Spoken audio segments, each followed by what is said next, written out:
Serikali tafadhali, tunaomba usaidizi. Tumekwama hapa. Tumekuwa hapa for more than 2 months. Kila time tumekaa tu hapa tuna survive, kila saa tuna survive. Sisi ni Wakenya. Watu wa nchi zingine wamekuwa huku, wamekuja, wamechukuliwa, wote wameenda, tumebaki sisi.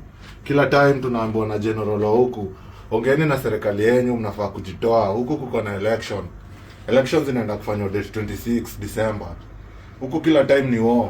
Tuko mahali tunasikia bomb na marisasi kila time. Kila saa ni vita. Tunahitaji usaidizi. Manze, mtutoe huku.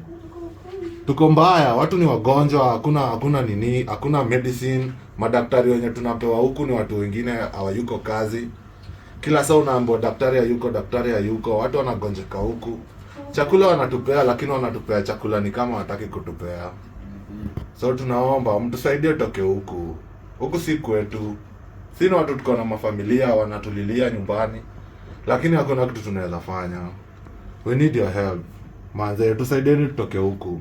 Si kupenda kwetu kukua huku, lakini tulikuja huku tukihope tutachange future, tutachange lifestyle yetu mtaani. Hatukuwa tunajua tunakuja kufanya nini. Tulipromisiwa different jobs. Wengine waliambiwa wanakuja kwa walimu wa kizungu. Wengine wakaambiwa wanakuja kufanya kazi ya front office. Tuliletwa huku na watu wengine wenye hata hatujui kwenye wako.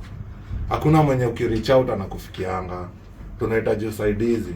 Tutoeni huku. Tutashukuru. Watu wanagonjeka. Wasichana wapatiwi hata zile vitu zao, sanitary towels. Wanahangaika huku.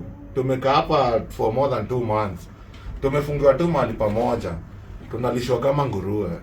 We need your help. Thank you.